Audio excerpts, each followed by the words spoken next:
完璧などありえない。この世界は不完全。だから美しい。もうバカ。何？俺は海賊王になる。待って、なんて美味しさなの。力を渡した時に言ったことを覚えているかい？食え。違う、そこじゃない。変態。遅い。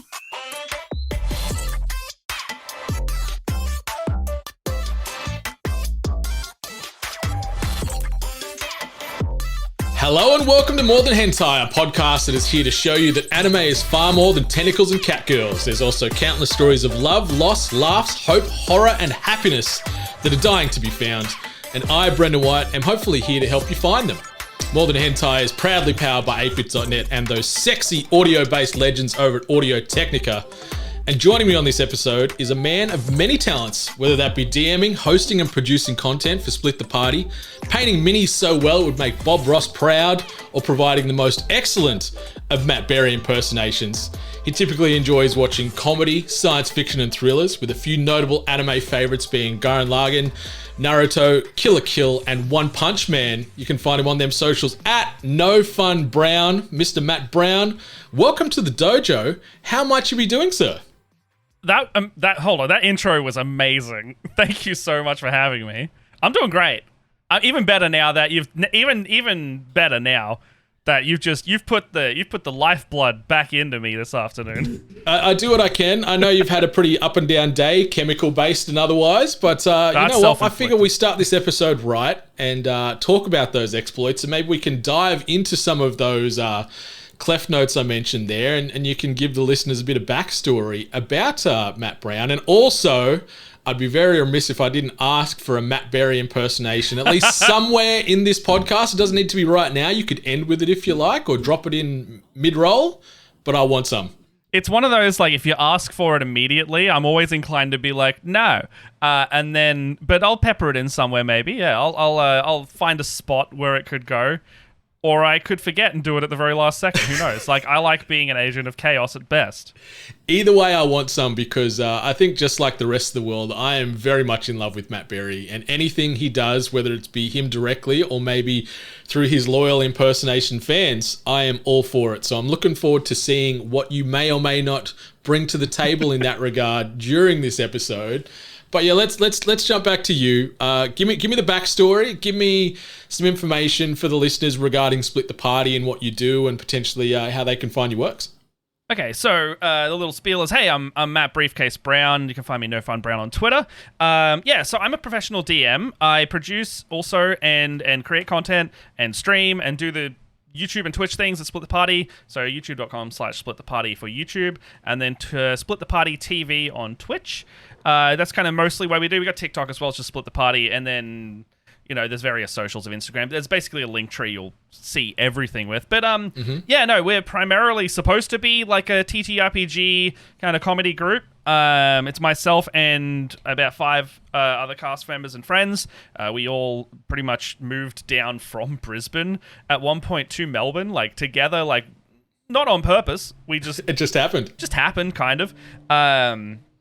But yeah, we've been making like D&D for a while. We've got 4 seasons of our, flagship show. It's just called Split the Party on YouTube. On top of that, we do like the random gaming videos. We also had one of our cast, George Goldfeder, if anyone knows him. He was on the reboot series of Beauty and the Geek a couple years back. So there you go. Yeah, we also for that we did a React series. We started calling it like Geeks React, and we may do that more. We found out Beauty and the Geek got cancelled after last year's run, so we were both kind of like, oh, good. I love that show. It's guilty trash TV in a way. But yeah, he was on it. He got like second place.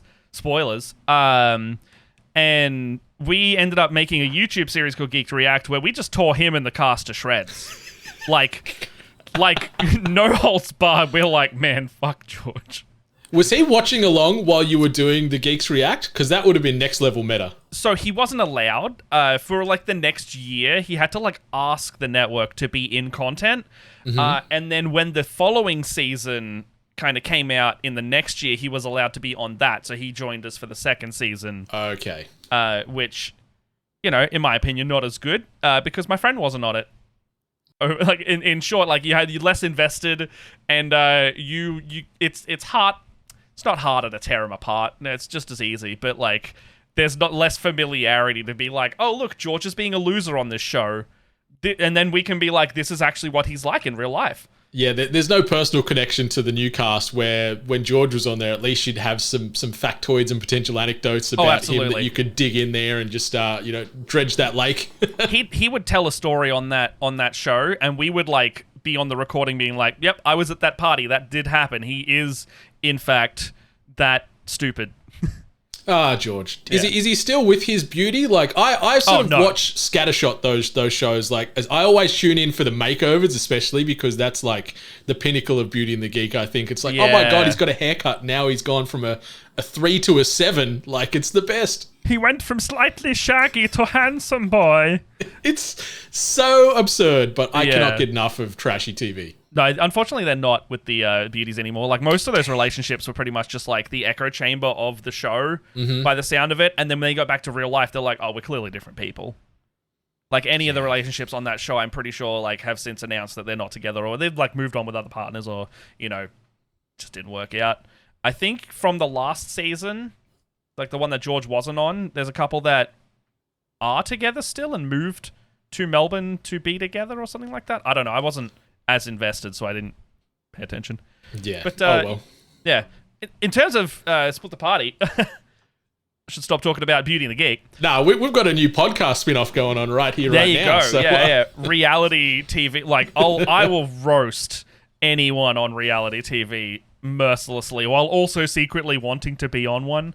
But yeah, with all of our other stuff, we do like a morning show, like a TTRPG morning show called Good Morning RPG.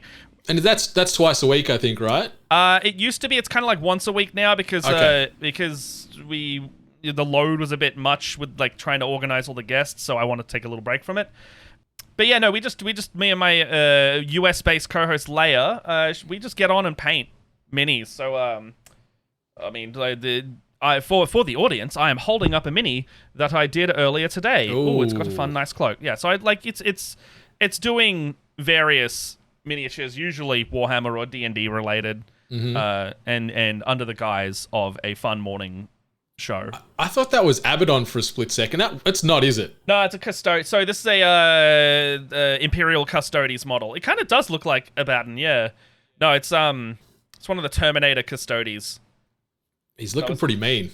Yeah, they look great. The gold on them is elegant, and I was like trying to do like a red cloak transition kind of thing, so it looks all like flowy and smooth, I guess. It certainly did look flowy and smooth from this window that I'm viewing through at the moment. But if we shift back to I guess the basis of this podcast, and that is talking about anime, maybe we can get your backstory with anime. Where did you first discover it?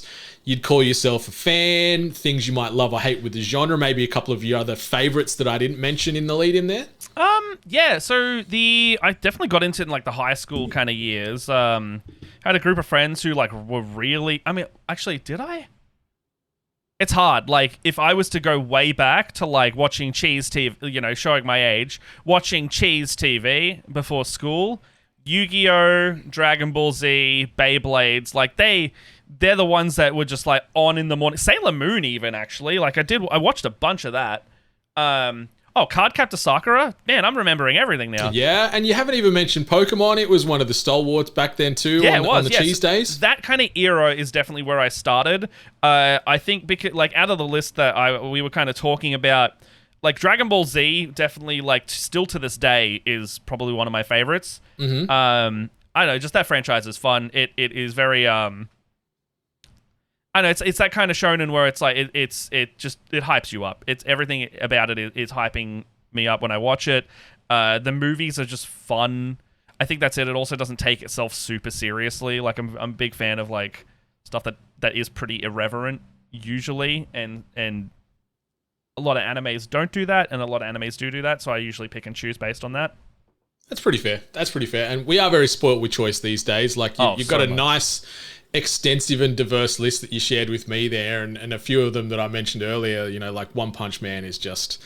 It's so great. It's easy viewing. Kill la Kill is phenomenal. Like some of Trigger's best work right there. Yeah, definitely a really big like if Trigger / Gainax or whatever the third company that they kind of came is, I'll usually watch what they're bringing out and I'll always give it a go because their company seems to make just hits. Like Promare, the movie as well, basically had Kamina as the star. Yeah, and from Gurren Lagann, and it was fantastic. It did have, there's a trope called the Gainax problem or trope or whatever it is, like where they just like they escalate, like they hyper escalate their stuff. No matter where it is in the plot, there will be a point at which they cross like it's almost like the Gainax threshold, and then their series just goes like it jumps the shark almost, like in terms of like it like conceptually jumps the shark, just going like it's out there, it's wacky now, it's like it is balls to the wall, or space is involved. Oh yeah, and sometimes both at the same time. So frequently, yeah. Good luck with that. But we're here, and the way that that More Than Hentai is sort of focused and shifted towards is as I've taken that list and those responses you provided myself, and I've sort of dug through the anime archive, whether it be old or recent, and tried to find a show that you have yet to watch and recommend said show to yourself. And we're going to now unpack the first episode from the first season of said show. And this episode's title in focus is none other than Jujutsu Kaisen. And that is a Japanese manga series written and illustrated by Gigi Akutami, and it has been serialized in manga magazine Shonen Jump since March of 2018. And it is in fact a sequel to Akutami's Tokyo Metropolitan Curse Technical School. 24-episode anime television series has been produced by MAPPA, and it originally debuted in October of 2020, and we've got a second season set to premiere in July of 2023, so I cannot wait for season 2. As of August last year, Jujutsu Kaisen, the manga itself, has sold over 70 million copies, and that includes related novels, digital versions, and Jujutsu Kaisen Zero, which is the prequel content, making it one of the best-selling manga series of all time. I'll give you the quick sort of broad strokes synopses as well, just so you can get a bit of an understanding of what this show and this manga is about, and it reads as follows. Yuji Itadori is a boy with tremendous physical strength, though he lives a completely ordinary high school life. One day, to save a classmate who has been attacked by curses, he eats the finger of Ryomen Sakuna, taking the curse into his own soul. From then on, he shares one body with Ryomen, guided by the most powerful of sorcerers, Satoru Gojo. Itadori is admitted to Tokyo Jujutsu High School, an organization that fights the curses, and thus begins the heroic tale of a boy who became a curse to exorcise a curse, a life from which he could never turn back. Now, you've watched episode 1. I don't know if you've sort of crept through and watched any more beyond that, Matt. I have not. Episode I 1, be fresh. What do you think? Because you've only watched this in the last 24 hours. We only said it on the title yesterday. I have watched this in the last 5 hours, I will say. So it's super fresh. Look, I think, first off, like one episode of a probably long-running series like this is, it's got to either hit really hard, or it's got to make you want to watch the next one immediately. And this one kind of did do that. It's got like the tropes of the startings of one of these kind of animes. Like this is a shonen, right? This is the shonen. Yeah. It's very shonen in vibe. Guy, he's a bit down on his luck, and he is quiet-ish, but he's also not quiet. It's got there was another one I was kind of it's a little bit Mob Psycho. Have you seen that one? It does have a bit of Mob Psycho vibe. It's got a little bit of Mob Psycho vibe. Yep, similar beats with the two leads. The animation style's completely different, but they're both phenomenal in their own right. You said this is Studio Mappa, right? Yes. That's Attack on Titan early seasons, if I'm not mistaken. Yeah, okay. so Mappa's done plus. Titan and most recently Chainsaw Man, so it's got a similar vibe and look to Chainsaw Man and similar concepts. I was talking about with my partner about watching this last night, and she was like, "Oh, we should watch the Chainsaw Man one going around, like see what that's about. And I was like, I'm surprised that I didn't get asked to watch that one before this, because I've heard only like crazy things about that show. Chainsaw Man is phenomenal, and that was actually my second. That was going to be my fallback, but I just assumed because there is so much hype around Chainsaw Man at the moment that you probably would have been all over it. So, well, here's the thing: I am both very malleable yet incredibly picky with the media that I consume, and I don't know why. It's probably the old brain just like deciding randomly yes or no based on whatever it feels like that day. But like, I don't like as someone who plays so much D&D, I don't like Game of Thrones. People are like, fair. This is right up your alley. You should watch this. And I'm like, I tried like the first 4 or 5 episodes, and they're like, oh yeah, but you just got to watch more. And I'm like, if I can't get into a show after 5 hours of the content of that show, I'm not gonna like the show. But like, it's one of those, like, I feel like I should be watching all of these, and I know I would like it. It's just probably executive dysfunction that I haven't. I've been recommended Jujutsu Kaisen I don't know how many times by like a couple of my friends, and I'm like, I probably would like it. I just haven't watched it. It's on the list. That's like fair. Classic saying is, oh, it's on the list. And that's the problem. Like, it's such a good and a bad problem to have as well, is that there is so much new content dropping daily, whether it be anime, live action TV, film, video games, whatever your poison is, there's copious amounts of it within reach 24/7. So it's easy for these shows to sort of get benched for a little while, and you'll go back to them eventually, or you'll check it out. And Jujutsu, I guess, was one of those for you. But Chainsaw Man, definitely check it out because it is bananas. It is so good. I've read all the manga and I've watched all of the first season, and it is just like all the chef's kisses. I love it. I love it. I've heard, so the other one I've heard is like Spy X Family. I have heard it's a bit of a different vibe, but like that's the other one people are saying really good. It's phenomenal. Yeah, the second half of the first season is just about to wrap up. If depends on if you're a sub or a dub chaser, and sub usually. Yeah, I am so in love with that show. It is so wholesome. Like, it's just is it like slice of life kind of it's thing? It's very much like a slice of life. Like, it's Bizarro, like renamed Europe, following a spy family on the back end of Cold War kind of era. Yeah, so like there's a spy dad, in air quotes, a assassin mother, and then a daughter that all comes together into this surrogate family, but none of them know their real backstories. You know, Lloyd, the husband, doesn't know that you're actually an assassin. So it's like it's like Mr. and Mrs. Smith, but it's a whole family pretending. That's a perfect way to describe it. But then Anya, who's the daughter of the family, she's actually a telepath, so she can read everyone's thoughts. So she knows that her dad's a spy and her mum's an assassin and everything else. I'll tell Dad. It's so good, and it's so wholesome and so goddamn funny. You got to put it on your list. And it's Wit Studio and Cloverworks collabed on that one, and it's just I love it. Love it. That'll be another thing that gets me into specific things. Like, I studied film at uni, so like studying directors and studios, it was part of that. So like Edgar Wright, I'll pretty much watch anything he makes, depending on who, like the actors that are in it. Like, you know, Baby Driver is now tainted because of certain people in that film. It's such a shame because it's one of my favorite Edgar Wright films by a good margin. I will never watch it again, but great movie. But yeah, like, so like when you, like, for example, like I was like, oh, Studio Mappa made this? Heck yeah. Gainaxes make this? I'll watch. Like, that's the surefire way to make me watch something. Like, it's like the studio, the actor, the soundtrack's particularly banging. You know, have you seen Panty and Stocking and Garter Belt? Yes. Yeah. That I downloaded that soundtrack because that soundtrack, Teddy Lloyd made gold. It slaps so hard. It's so fucking good. And I still listen to it to this day. And that show came out, I think that show came out almost a decade ago. They're making a season 2 soon. My God, it's good.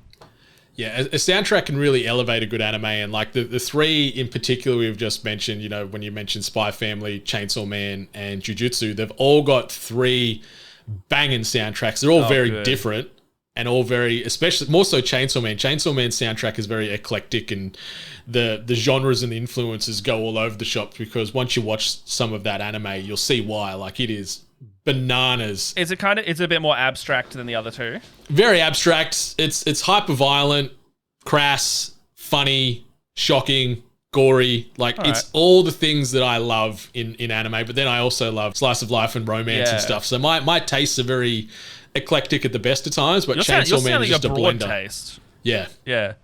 I definitely, like, based on the list I gave you, like, I was, like, going through my list, and, like, surely I'm not just a slut for shonen. I have a deeper taste than this, and I'm like, no, man, just, good animation, man, fight good. That's easy for me. Unfortunately. I mean, like, I like K-On! And stuff as well, but, like, if I know I'm going to gravitate to this. Like, call me an anime Chad, but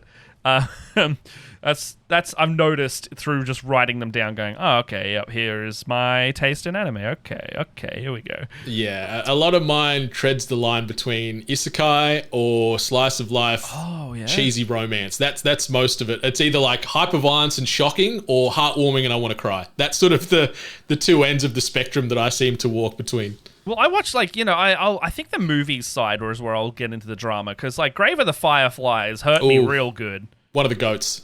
Yeah, hurt me daddy on that movie. What was it? I haven't watched The Wind Rises yet. That's the one I've been demanded to watch next. And there was something else that it's the Cinderella one. Belle, the virtual world. It's like the VR one. It's mostly CG animated, but in like an anime style. I'm blanking on the name. I know the one you're talking about. It's basically just Cinderella. It's Beauty and the Beast. It's Beauty and the Beast retelling. Because there's the wolf guy who's the edgy character. Anyway, another sad and very good movie. What else is out there? Just there's so much. There's so much. Yeah, it's like you open the floodgate. Like you asked me to picture one that I like, and then I can't think of any. Then we start talking about it. I'm like, okay, here they are. The great thing is just there's so much. Like I binge watched over the last 24 hours Anohana, the flower we saw that day, which is like an 11 episode. Yeah. And I cried, I reckon, for the last 5 episodes straight, like constantly. Damn. Like my eyes were so sore, whether they be happy or sad tears. It was a gorgeous little story, and it was adapted into an anime, I think, in 2011. So it's a bit of an older one, but like it's great. It stacks up. A1 Pictures puts that together, who I'm also A1. A fan of them as well. Another studio I'll watch a lot of stuff on. Did A1 do Cyberpunk? No. Nah, Trigger did Cyberpunk. Trigger did. That's why I loved it so much. Yeah. The A1 is another studio I'll always look out for. They do really good stuff. You did touch on a note that I got a slightly controversial one on this. I'm not that big on isekais. Oh, really? I don't know why. I watched Sword Art. I thought it was fine. As Sword Art went on, I was like kind of over this. And then like that time I got reincarnated as slime, do not like it.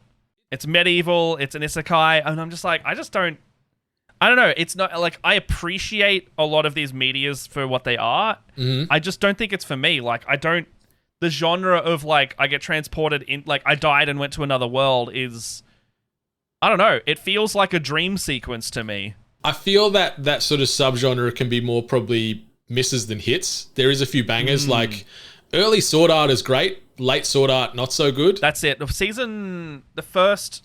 first arc of Sword Art before Alfheim was fine. Kind of got a little bit weirder there, but like I appreciated they wrapped up the story, like the overall story. After that with Gun Gale, I dropped it. I didn't really like that. Yeah, it was a bit ho-hum. Like, I really liked the first season of The Rising of the Shield Hero, but then the second season was kind of crappy. But yeah, a lot of them, it's just easy. Like, a lot of isekai that I enjoy, it's because I can sort of almost have it on in the background and not give it complete attention, which is probably a shitty thing to say. I got a friend who will make people mad about this. Actually, one of my cast, Brendan, he only watches anime in dub, and not that that's a problem, but the reason why he watches them in dub, sorry, Brendan, you're going to get some hate for this. He said he was like, I don't think anime is worth my full attention, so I watch it in dub because then I can do something else at the same time. And I was like, ooh, yeah, bastard. Yeah, that's a spicy take. Like, a spicy one. To be honest, like, if it's available in a dub, I will lean that way first and foremost, just because if I am doing other things, like, I still do give a good, like, if the show's great, it'll have my full attention. But if it's just time killing and entertainment value, I can be on my phone or whatever. I think the problem I have with dub is that I just can't get it at the same time it's coming out, so I get spoiled. That's my problem too, is like, I have no patience. I need it then and there. I So need it I will now. constantly traverse between the sub and the dub, or once the dub drops, I'll watch that again a second time and then just compare the voice delivery, like the vocal delivery, and if it hits the same. And You telling me I gotta wait a year to not be spoiled for Attack on Titan while you release a dub? I'm sorry, I'm going in for the sub. yeah, it's heartbreaking. So it's good that we do see some of the bigger titles, especially with Crunchyroll. Like, you know, you're talking about Chainsaw Man, Spy Family. Those dub episodes usually dropping within 2 weeks. Yeah, I've seen that's a really good practice that I've seen happening more and more in the last like 5 years, I want to say. Mm-hmm. Like, Yeah. it's really like up to date and current. I think I appreciate that a lot more as well. I saw like My Hero, it comes out like a week apart. Yeah. And the 6th season of My Hero at the moment is phenomenal. I don't know if you're Very up to good. date, but holy shit, it's good. I'm waiting for episodes of that to come out. I just watched it's like the first episode of like the aftermath of what's just happened, and it's like kind of like a recap episode, but also don't skip it because important stuff happens in it kind of episode. Yeah. It's special. This, like, the Yeah. 5th season was a little uneven for me, I felt, but the 6th season's really gone. Yeah, the season 5, second half good. The first half felt like filler, but I know it wasn't filler. Yeah. And it's only because they want you to care about the 12 or 13 new characters who are about to appear in the next thing that just happened in season 6. And I was like, I don't care. Like, I don't want 13 episodes of you telling me why I should care about these people, because, like, just show me maybe them working with them like 2 or 3 episodes leading up, and you know, if anything bad happens to them, I'll care about it then. But like, I don't have an attachment to like Mushroom Girl Yeah. or like Man Who Makes the Ground Sticky. Yeah, it's tough. Like, I know ultimately this show is going to go, well, I won't say forever, but, you know, this is planned for a good long time, the manga and the anime. Well, he said he was going to wrap it up, and then What? he said he was going to wrap it up after the current arc in the manga, and then I think came back and was like, oh, maybe I will tell more of it. Yeah, as he sort of stuffs this giant bag of money into his pocket. Exactly, you know what's happened. Like, you're going to see the neat ending point for the all for one for all stuff, and then there's going to be a very stark change, and then they're going to do something else, and that'll be the point where it either goes more popular or less popular, because it's suddenly not the neat contained story he had in mind. 100%. But either way, it's a phenomenal watch, but we're very spoilt. But For sure. yeah, if we go back from the Broadlands and narrow this Yes. right back into Jujutsu again. Yes. So this first episode, Matt, what did you think of it? Like you did mention, it is kind of tough with some of these animes that can be a little bit of a slow burn as far as playing all the narrative-based cards and trying to get a full perspective after only 20 minutes or so of viewing time. Yeah, and it's not that I didn't like it. It's that, like, the cliffhanger at the end of episode 1 actually was quite good. I did like that. It's got the same problem that I see a lot of these kind of longer ones going on, where the first, even like Steven Universe, if you've ever watched Steven Universe did the same thing, where much like in an anime style, you need the first like 1 to 10 episodes to get to know everybody, and it's kind of like the stuff like it's not filler, but it's like the get used to everybody arc while something else is maybe bubbling away in the background. And like there could be stuff in, it's called the Fearsome Womb arc, apparently, that I'm looking at on my little info thing, which is a cool name. But the Fearsome Womb arc, however many episodes that goes for, like maybe like is it longer or shorter based on how like you need to get used to these characters and care about the world for the first X episodes? Like I feel like that is one of the tropes of anime that it's not that I don't like it, it's that I'm fully aware that I need to give it at least probably 2 hours of watching to get fully invested in the show. Yeah, like you'll start to appreciate whether it be love or hate characters after I'd say a few hours worth of time with them, and I guess the good thing with this first episode, they didn't introduce too many characters. Obviously we got a lot of time with Yuji, who's the lead. You got Yuji, you got Glasses Girl, you got the other guy that's kind of like their little squad. So you met Yuji, and then his two friends, Sasaki and Iguchi, and they're part of, like, they've set up an occult club at Yeah, school. yeah, that's fun. That's why I got Mob Psycho vibes, actually. Yeah. So they're just a little threesome at school that are running around and studying up on curses and trying to explore and navigate the paranormal world. And then it sort of escalates pretty quickly from there. It goes on to mention that the rugby field at school is cursed and haunted. Goes down that route, and it sort of dances between funny and lighthearted to then really goes dark in a way where they meet Fushiguro, who's part of like this curse hunting school that Yuji ends up getting pushed into. What was that? Sorry? Was it like sorcerers or something like that? Like they technically sorcerers, but not really?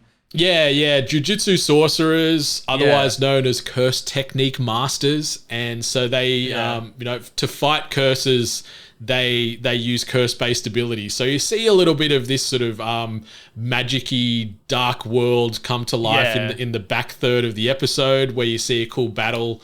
Yeah, you see Fushiguro summons like these sort of curse-based spirit dogs that are attacking these living curse-based creatures, and there's some battling going on there, which is kind of cool. Like I find the curses, even though you've only seen it in the first episode, they're the right kind of creepy and repulsive. Yeah, they're not body horror-ish, but they're liquidy in form and unsettling, I think is a good way to put it. Super creepy. And what we found out with these curses in the show itself is negative energy is what attracts these curses around the world. And so that can be, due to negative emotions, hardship, shame, etc. So typically you'll see a lot of curses kind of like evil feeding off it. Yeah, appearing and feeding in places like hospitals and schools and cemeteries and all these places where a lot of dark energy typically gathers. But to keep the curses away, you put curse talismans around, and the talismans act as like a repellent for the curses. But over time, these talismans get weaker, and it allows the curses to come and potentially feed on the talisman to obtain more power. And the talisman in question that's been at this school is the finger of this really, really, really strong curse that I mentioned, Ryomen Sakuna. And what Yuji does is eats the finger. I was about to say, he eats it. Yeah, he eats it like a big old, like, burnt cheese twisty. Like, he gobbles this thing down. Like the forbidden hot dog, yeah. Yeah, so he's all up in this forbidden hot dog because this curse that's running rampant around this school is about to kill and consume his friends. So he goes, you know what? I'm going to make the sacrifice. I'm going to power up by eating this finger.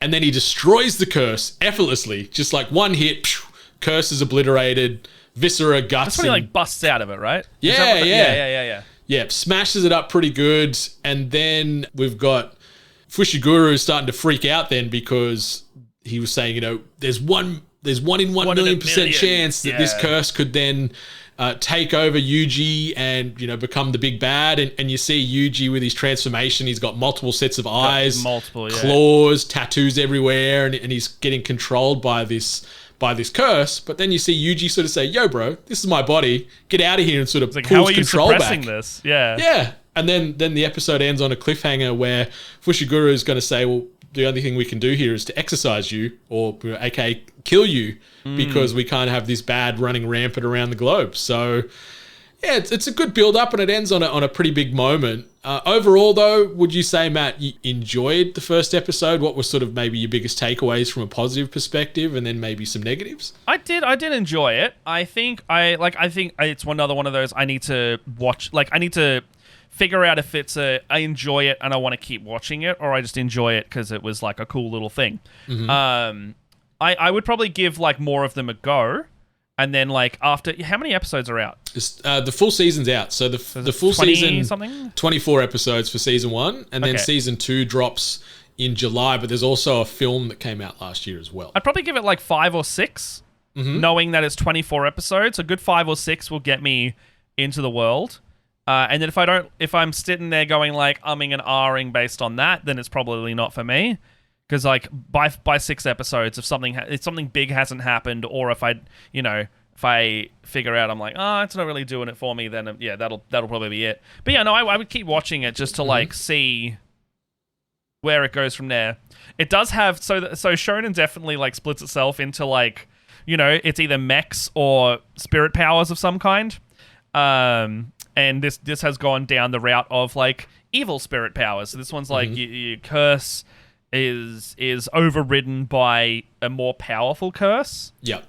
Very, very power creep shonen, like classic. Like it's tropey in the way that you hope, like in a good way, in that sense. Because I don't not like, I like Dragon Ball Z being one of my favorites. Is you need to be stronger than the other guy to win. Like that's not a problem at all for me to watch. That's fine. But yeah, no, I think I would definitely give this more of a go. Yeah, so not only, I guess, the pedigree having sort of Studio Mappa behind this, but the fact that it leans into some of those tropes that you, I guess, know well and hold dear, you could say. Yeah, for sure.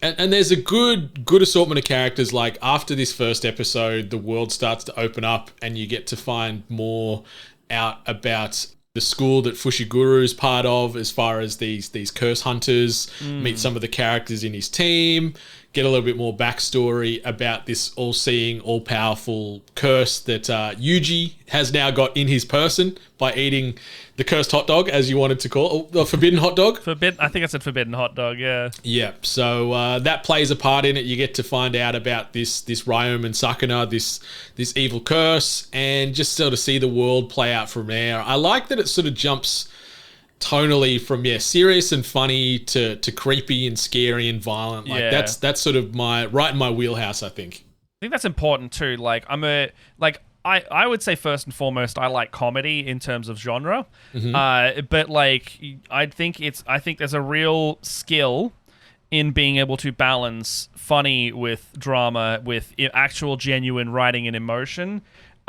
Scrubs has always been a really good series of inspiration for that for me. Like I was listening to that other podcast at one point, the rewatch one they were doing, and it was like it's very prevalent, evident whenever they had like the head writer on, like they very much crafted their story with the intention of this is funny, but you need a point to it, you need a through line, you need to make sure the emotional and message resonates with people. And if an anime can also do that, I think that would be what would make me go from like this is a good anime to this is a great anime, because those are the ones that I hold dear are that. I'm in lockstep with you there. Like if I can laugh and then get a payout that just blows me apart emotionally at the same time, like I am all in, and whether that be tears of joy, sorrow, or anything else in between. Like if I can feel something watching this cartoon on screen, I am all for it. So I'm hoping you do persist and watch a little bit more Jujutsu, because it is great, and just seeing that this world get built out, and it's kind of cool as well that you can sort of root for Yuji. Like he's not much of a, like he's a nice character. He's a believable, good young man. Like you have some scenes in this first episode where like he doesn't have his parents around anymore. His granddad is ill in hospital, but he's making the effort to call his granddad all the time, go see him all the time, takes flowers to the hospital for the nurses. Yeah, see, that's nice. Like he's got a big heart, Yuji, and the final words that his granddad gives him on his deathbed about, being there for his friends and family and fighting for the ones that matter, that's important, and it really resonates with him in that moment. Even though his granddad is a bit of a dick, we only get him for 10 minutes or so in the episode. He's grumpy, for sure. Yeah. Get away from me. That's it. Yeah, stop calling me. Get back to your clubs and all that nonsense. I've had enough of your bullshit. Yuji, fuck off. There he is. There he is. I like that you just eased that right on in there. And that was pretty good. I remembered immediately, and I was like, it's nearly, I don't know how long we've got left on this. I need to pepper it in somewhere while I remember. Well, didn't feel forced at all, too. It was just, just tapped it in. Just tapped it in there. Thank you. And I do appreciate on the video call, you listed as Matt B. So, we're there. We're there.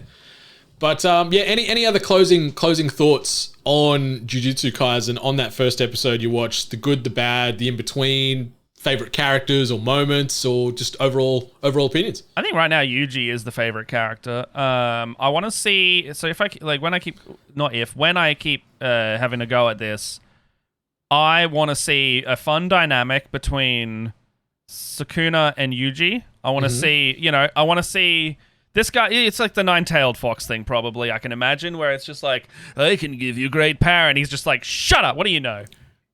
What do you know? And then he's like, oh, I do need it. Oh, Daddy, help me. I'm not going to confirm nor deny this potential thought process that you're playing around with right now. It's usually how it works. Like, I love the superpowered thing that is trapped with limitations plotline. In my D&D game, I have a sword that speaks like Matt Berry all the time, and he's like he's like the best dragon killing sword there ever damn was.